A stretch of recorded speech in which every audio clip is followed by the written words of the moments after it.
Islamic देशों में much रहा है गौमाता का डंका। कैसे आज खाड़ी देश हो रहे हैं गोबर के लिए पागल। क्यों इन देशों के लिए गोबर इतना खास जरूरी हो गया है। आखिर क्यों इस्लामिक देश ने दिया करोड़ों के गोबर का ऑर्डर। क्यों इस्लामिक देश कुवैत को भारत के आगे झोली फैलानी पड़ गई। क्या है पूरी कहानी, आइए जानते हैं। वीडियो में आगे बढ़ें उससे पहले अगर आप एक सच्चे हिंदू हैं तो सब्सक्राइब करें फैक्ट मंत्रा चैनल को और बेल नोटिफिकेशन को ऑल पर लगाएं ताकि कोई भी वीडियो मिस ना हो। गो, गाय, हिंदू माता और पयस्वनी जैसी कई नामों से जानी जाने वाली गाय को हिंदू धर्म में एक पवित्र पशु होने का दर्जा दिया जाता है। और दर्जा ही नहीं, वाकई में गाय बेहद ही पवित्र पशु है जो दिखने में बेहद ही शांत स्वभाव की होती है। साथ ही इनके द्वारा हमें कई फायदे मिलते हैं। हिंदू धर्म में इस पशु को काफी ऊंचा दर्जा दिया गया है। और ऊंचा दर्जा आखिर क्यों ना दिया जाए, क्योंकि ये माँ का स्वरूप होती हैं। और माँ शब्द तो दोस्तों ऐसा शब्द है जिसका मतलब शायद हम किन्हीं भी शब्दों में बयां नहीं कर सकते। एक बच्चे को इस दुनिया में लाने वाली माँ होती है। बच्चे के हंसने पर हंसना और रोने पर रोना माँ का स्वभाव होता है। और एक माँ ही होती है जो अपने बच्चों को हर दुख दर्द से आसानी से पहचान कर बाहर निकालती है। वाकई माँ के बारे में जितना कहा जाए उतना कम है। और आप ही सोचिए, जब हिंदू धर्म में गाय को एक माता का दर्जा दिया जाता है तो उनके लिए क्या महत्व रखती होगी, शायद ये बताने की जरूरत नहीं।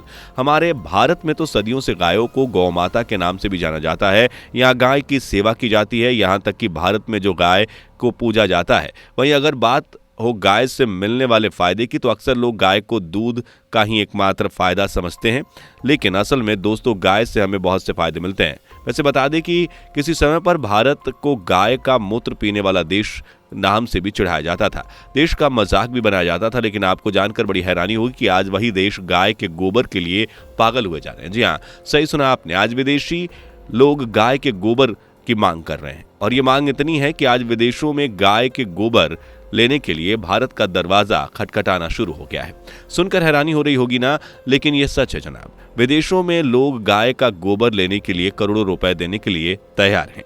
वहीं इस्लामिक देशों में रुख करें तो दोस्तों इस्लामिक देश में किस तरह से हिंदू धर्म का परचम लहरा रहा है ये तो शायद आपको अब तक पता चल गया होगा। वो इस्लामिक देश जहां हिंदू धर्म का नामो निशान देखने को नहीं मिलता था, आज ऐसे ही इस्लामिक देशों में हिंदू देवी देवताओं के बड़े और भव्य मंदिर बनकर तैयार हो रहे हैं। विदेशों में भगवान श्री राम के जयकारे लग रहे हैं। और आलम यह है कि आज सोशल मीडिया से लेकर अखबारों और न्यूज चैनल्स पर सिर्फ एक ही चर्चा हो रही है, सनातन धर्म की संस्कृति और सनातन धर्म की आस्था की। और इस तरह एक करके सब इस्लामिक देश सनातन धर्म से जुड़ते चले जा रहे हैं। इस्लामिक कंट्री के लोग हिंदू संस्कृति से प्रभावित होकर इसके रंग में ही रंगते जा रहे हैं। वाकई हिंदू धर्म की तो संस्कृति और आस्था ही ऐसी है जो हर किसी को अपनी ओर आकर्षित कर सकती है, पर चाहे वो किसी भी जाति, किसी भी धर्म या किसी भी देश के क्यों ना हो। खैर, अब तो हिंदू धर्म का ही नहीं बल्कि हिंदू धर्म की पवित्र पशु गौ माता का भी खूब डंका बज रहा है।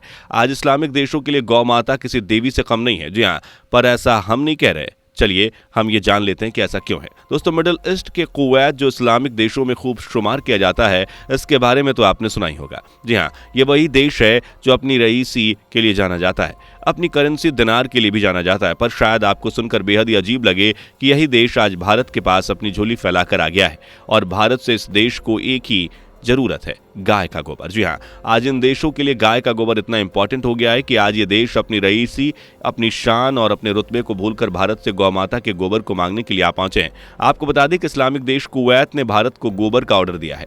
और ये ऑर्डर कोई छोटा मोटा नहीं है दोस्तों, ये ऑर्डर करीब 192 मीट्रिक टन गोबर का ऑर्डर है। पर अब आपके मन में एक सवाल जरूर आ रहा होगा कि आखिर इन देशों को हुआ क्या है और क्यों ये कुछ नहीं केवल गाय का गोबर मांगने के लिए भारत के पास आए। तो चलिए इसका जवाब भी हम आपको बता देते हैं। लेकिन उससे पहले अगर आपने हमारी वीडियो को अभी तक लाइक नहीं किया है तो जल्दी से लाइक कर दीजिए। चैनल पे नए हैं तो सब्सक्राइब करना ना भूलें। दोस्तों, भारत में आज तक गाय को एक अलग ही महत्व दिया जाता है, क्योंकि भारत में रहने वाले हिंदू धर्म के लोग जानते हैं कि गाय उनके लिए क्या है।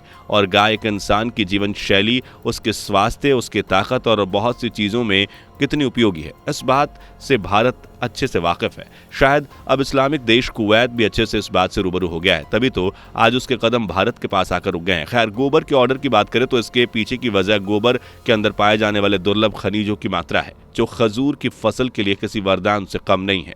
हाँ, वैसे तो गोबर को किसी भी फसल में यूज किया जा सकता है, लेकिन स्पेशली खजूर के लिए ये एक अलग ही खजाना है। असल में दोस्तों कुवैत के एग्रीकल्चर साइंटिस्ट ये दावा करते हैं कि गाय का जो गोबर होता है उसका यूज पाउडर के रूप में किया जाए तो उससे खजूर की फसल बढ़ती है। गाय का गोबर यूज करने से खजूर का आकार भी बढ़ता है और न केवल आकार बल्कि इसके उत्पादन अच्छे लेवल पर होती है। अब ज्यादा खेती ज्यादा उत्पादन किसे नहीं चाहिए होता है। यही वजह है कि आज कुवैत में गाय के गोबर की डिमांड तेजी से बढ़ रही है और वो भी देसी गाय के गोबर की। बस इसकी पूर्ति करने के लिए आज कुवैत भारत के पास आ पहुंचा है। जानकारी के लिए आपको बता दें कि भारत ने लगभग 30 करोड़ मवेशी हैं और इसकी वजह से यहाँ रोजाना लगभग 30 लाख टन गोबर का उत्पादन होता है। इसी वजह से खाड़ी देशों को अपने गोबर की डिमांड पूरी करने के लिए कोई और दूसरा ऑप्शन नहीं मिल रहा। वहीं एक वजह यह भी है कि भारत में गोबर की कीमत काफी कम है, जिसकी वजह से हर कोई भारत की तरफ रुख कर रहा है।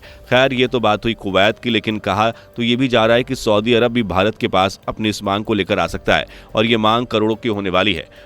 ये तो इस्लामिक देश की बात है। आपको जानकर हैरानी होगी कि अमेरिका जैसे देशों में भी गाय के मूत्र को अपनी दवाइयों के लिए यूज किया जाने लगा है। दोस्तों अब सब समझ ही सकते हैं कि हिंदू धर्म अपनी आस्था और अपनी परंपराओं को क्यों इतना खास मानता है। अब ये बोलना भी गलत नहीं होगा कि अब तो इस्लामिक देश भी इस बात को मानने लगे हैं और इस पर मजबूर हो गए हैं। वैसे आज के समय में जो लोग गौ माता को माँ का दर्जा देने में शर्माते हैं, झिझकते हैं, उन्हें हम बता दें कि 33 कोटि देवी देवताओं का निवास गाय के शरीर में होता है। गौ माता के सिंगों में तीनों लोकों की देवी देवता विराजमान होते हैं। जहाँ ब्रह्मा विष्णु सिंगों के निचले हिस्से में होते हैं, वहीं मध्य में शिव शंकर, नासिका में भगवान कार्तिकेय तो ललाट में माता गौरी। वाकई इस बात में कोई शक नहीं है कि गाय जहां बैठ जाए वहां का माहौल एकदम शुद्ध हो जाता है। एक अलग ही सकारात्मकता का आभास होता है जो हर कोई नहीं समझ सकता। दोस्तों उसके लिए हिंदू धर्म का परम ज्ञान होना जरूरी है। वैसे इन सब के अलावा गाय का गोबर खाद के लिए उपयोगी होता है, साथ ही ईंधन के लिए भी इसका अलग ही महत्व होता है। यही नहीं, इसके जरिए वातावरण में फैली अशुद्धियों को भी हटाया जा सकता है। यही नहीं दोस्तों, मान्यताओं के अनुसार तो ये भी कहा गया है कि गौ माता केवल पूंछ को छूने से ही मुक्ति दे देती हैं। वहीं गौ माता की सेवा करने से कष्टों से भी मुक्ति मिलती है। दोस्तों जितनी कमाल की बात है ना कि एक पशु में हुई इतनी सारी खूबियां जब मिल रही हैं, स्वास्थ्य नहीं बल्कि जीवन से जुड़ी हर चीज, तो इस हिसाब से हम समझ सकते हैं कि गौ माता हमारे जीवन में कितना महत्व रखती हैं। उम्मीद करते हैं दोस्तों कि आपको हमारी ये वीडियो गौ माता की खासियत के बारे में जानकर काफी अच्छी लगी होगी। वैसे हमारी ये वीडियो कैसी लगी कमेंट करके जरूर बताइए। वीडियो को लाइक और शेयर जरूर करिए, साथ ही चैनल को सब्सक्राइब करिए, बेल आइकन को प्रेस करना मत भूलिए। दोस्तों आपको स्क्रीन पर 2 और वीडियोस दिखाई दे रही हैं, जिसे देखने के लिए स्क्रीन पर क्लिक करें।